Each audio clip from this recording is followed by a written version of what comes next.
En este video hablaremos sobre tres temas importantes para el psicoanálisis, tales como el sistema del inconsciente, el yo y el ello, y por último, pero no menos importante, la represión. El sistema inconsciente. El concepto del inconsciente es teórico pero al mismo tiempo es empírico, porque representa una inferencia imprescindible para explicar gran cantidad de observaciones. El estudio de los contenidos del inconsciente permite explicar y demostrar que los actos mentales y sociales tienen una causa definida, aun cuando desde el punto de vista intelectual aparentemente no sea así. Para el psicoanálisis, el término subconsciente no es exacto. Sub es una desvalorización. El inconsciente para el psicoanálisis es psíquicamente positivo. Es un sistema en constante evolución y cargado de energía psíquica según el concepto de Freud. El inconsciente no es lo contrario de lo consciente, por el contrario, es el grado preparatorio del consciente y más exactamente aún, el verdadero y real psiquismo. Stefan Scheele dijo: el inconsciente no es ninguna manera el residuo del alma, sino por el contrario, su manera prima, de la que solo una porción mínima alcanza la superficie iluminada por la conciencia. La existencia del inconsciente se puede establecer por el contenido y el modo de actuar. Dentro de los contenidos hay que considerar los equivalentes instintivos y las represiones de los hechos objetivos y de los órganos. Además, se entiende por equivalente instintivo la manifestación psíquica externa entre un instinto que se expresa por modificaciones motoras y secretorias que viven como emociones. De acuerdo con Freud, los equivalentes instintivos serían las emociones, el elemento que es posible captar a través de las modificaciones de la parte formal del sujeto, al modo de que al actuar el inconsciente se le denomina un proceso primario, porque es la primera forma de actuación, la más primitiva del psiquismo. El sistema preconsciente también tiene su forma de actuación que se ha ido denominando proceso secundario. El consciente hay que tomar en cuenta los siguientes mecanismos: desplazamiento y la condensación, la proyección, la identificación. Estos elementos que se encuentran en el proceso primario. El desplazamiento consiste en la movilización y cambio de lugar de una carga psíquica. Este fenómeno se produce generalmente en histerias de angustia, es decir, en las fobias y las neurosis obsesivas.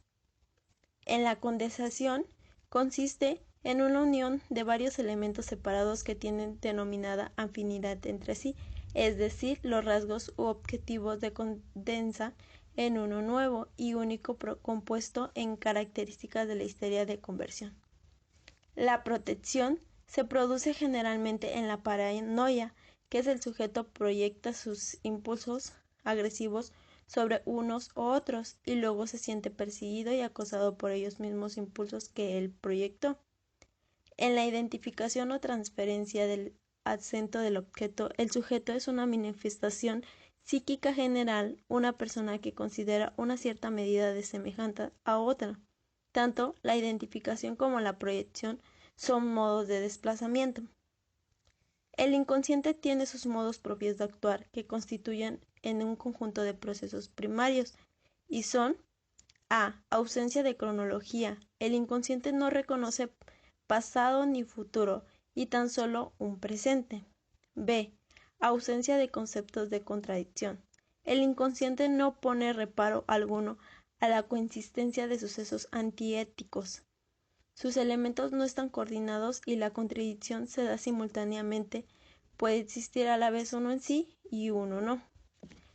C. El lenguaje simbólico. Cuando el inconsciente tiene algo que decir, lo expresa de forma arcaica y utilizando símbolos. D. Igualdad de los valores para realidad interna y externa o supremacía de la primera. La realidad interna de los psicóticos y neuróticos tienen tanto o más valor que la extrema. E. Predominio del principio de placer. El neurótico y psicótico puede soportar el displacer y la tendencia de inconsistencia busca la satisfacción sin preocuparse por las consecuencias. El inconsciente puede considerarse en forma hipotética una parte compuesta por los elementos que cuya sean temporalmente en él y está por consiguiente sometidos a sus leyes, pero que en cualquier momento pueden hacer conscientes, y por otra, cuyos elementos no pueden aflorar el consciente, pero aún así llegan a producir determinados afectos que por vías indirectas alcanzando la conciencia en forma de síntomas o sueños.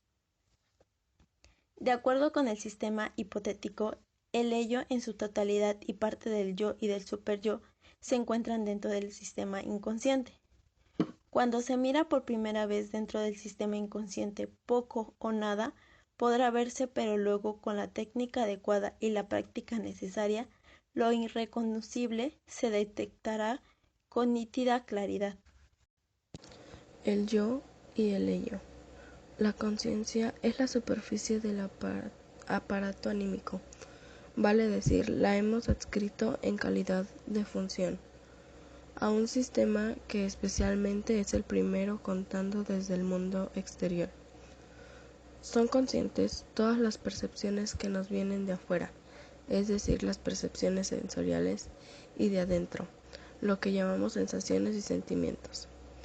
La diferencia efectiva entre una representación, es decir, un pensamiento inconsciente, y una preconsciente, consiste en que la primera se consuma en algún material que pertenece no conocido, mientras que en el caso de la segunda, la preconsciente, se añade la conexión con representaciones, palabras. He aquí el primer intento de indicar para los dos sistemas, preconsciente e inconsciente, signos distintivos diversos que la referencia a la conciencia. Las tensiones provocadas por la urgencia de la necesidad también pueden permanecer inconsciente. El dolor, esa cosa intermedia entre una percepción externa y una interna, que se comporta como una percepción interior aun cuando provenga del mismo exterior. Las sensaciones y sentimientos solo devienen conscientes si alcanzan al sistema preconsciente. El yo no envuelve al ello por completo, sino solo la extensión en que el sistema preconsciente forma su superficie, la superficie del yo, como el disco germinal que se asienta sobre el huevo, por así decir. El yo no está separado tajantemente del ello, confluye hacia abajo con el ello. Lo reprimido confluye con el ello, no es más que una parte del ello. Lo reprimido solo es segregado tajantemente del yo por las resistencias de represión, pero pueden comunicar con el yo a través del ello. El yo es la parte del ello alterada por la influencia directa del mundo exterior con mediación del preconsciente. Es una continuación de la diferenciación de superficies. Para el yo, la percepción cumple el papel que el ello corresponde a la pulsión. El yo es el representante de lo que puede llamarse razón y prudencia, por oposición al ello que contiene las pasiones. El yo y el superyo ideal del yo. En la fase primitiva oral del individuo es por completo imposible distinguir entre investidura de objeto e identificación. Más tarde lo único que puede suponerse es que las investiduras del objeto parten del ello, que sienten las aspiraciones eróticas como necesidades. El superyo no es simplemente un residuo de las primeras selecciones de objeto del ello, sino que tiene también significatividad de una energía formación reactiva frente a ellas. La represión del complejo de Edipo no ha sido una tarea fácil, discerniendo en los progenitores, en particular en el padre, el obstáculo para la realización de los deseos del Edipo. El yo infantil se fortaleció para esa operación represiva, erigiendo deseos del Edipo dentro de sí en ese mismo obstáculo. La separación del superyo respecto del yo no es algo contingente, subroja los rasgos más significativos del desarrollo del individuo y de la especie, y más aún en la medida en que se procura expresión duradera al influjo parental eternizada la existencia de los factores a que se debe su origen. El ideal del yo es la herencia del complejo de Edipo, y así expresión de las más potentes nociones y las más importantes destinos libidinales del ello. Mediante su institución El yo se apodera del complejo de Edipo y simultáneamente se somete a él mismo al ello, mientras que el yo esencialmente representante del mundo exterior de la realidad. El superyo se le enfrenta como abogado del mundo interior del ello. El ideal del yo satisface todas las exigencias que se planean a la esencia superior en el hombre. El ello no puede vivenciar o experimentar ningún destino exterior si no es por medio del ello, que subroja entre el mundo exterior. La historia genética del superyo permite comprender que conflictos anteriores del yo con las investiduras del objeto del ello puedan continuarse en conflictos con su heredero, el superyo. Si el yo no logró denominar bien su complejo de Edipo, la investidura energética de este proviene del ello, retoma su acción eficaz en la formación reactiva del ideal del yo. Las dos clases de pulsiones.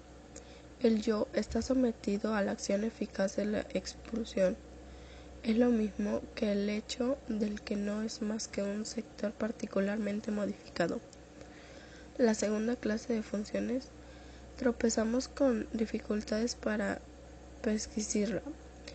Por fin llegamos a ver el sadismo, un representante de ella sobre la base de consideraciones teóricas apoyadas por la biología.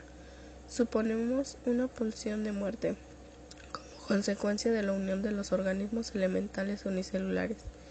En seres vivos pluricelulares se habría conseguido neutralizar la pulsión de muerte de las células singulares y desviar hacia el mundo exterior por la mediación de un órgano particular, las emociones destructivas. Vislumbramos que el ataque epiléptico es un producto e indícito de una mezcla de pulsiones, la regulada ambivalencia que tan a menudo hayamos reforzado en la disposición constitucional a la neurosis. Por ella es tan originada, más que bien es preciso considerarla como una mezcla funcional no consumida. El odio se muden al amor y el amor en odio. Si esta mudanza es algo más que una mera sucesión en el tiempo, vale decir, un revelo entonces evidentemente carece de sustento. Un distingo tan radical como el que la media entre pulsiones eróticas y de muerte, que presupone procesos fisiológicos y que corren sentidos contrapuestos. El comienzo ha existido una actividad ambivalente y la mudanza acontece mediante un desplazamiento reactivo de las investiduras. Así se sustrae la energía. La represión. Freud declaró que la doctrina de la represión es el pilar fundamental sobre el que descansa el edificio del psicoanálisis. Hay en escritos de Freud varios relatos acerca de la forma en que se produjo el descubrimiento, por ejemplo, en los estudios de la histeria. En estos escritos se destaca que el concepto de la represión fue sugerido por el fenómeno clínico de la resistencia, los cuales a su vez mencionan que la represión es una cosa intermedia entre la huida y un juicio adverso. Asimismo, se dice que la represión no está dada cuando la tensión provocada por la insatisfacción de una emoción pulsional se hace insoportablemente grande. Es por esto que la condición para que la represión se genere es el motivo de displacer que cobre o poder mayor que el placer de la satisfacción. Por otra parte, es importante mencionar que la represión no es un mecanismo de defensa presente desde el origen, ya que no puede engendrarse antes de que haya establecido una separación nítida entre la actividad consciente y actividad inconsciente del alma, y su ausencia consiste en rechazar algo de la conciencia y mantenerlo alejado de ella. La represión tiene dos fases. La primera es una represión primordial, que consiste en que la agencia representante psíquica de la pulsión se le niega la admisión en el consciente, mientras que la segunda fase, llamada la represión propiamente dicha, recae sobre retoños psíquicos de la agencia representante reprimida. Es por esto que se dice que la represión solo perturba el vínculo con un sistema psíquico, el de lo consciente. En los sistemas neuróticos tiene que haber llenado el distanciamiento, pues no son retoños de lo reprimido, que por intermedio de estas formaciones ha terminado por conquistarse su denegado acceso a la conciencia.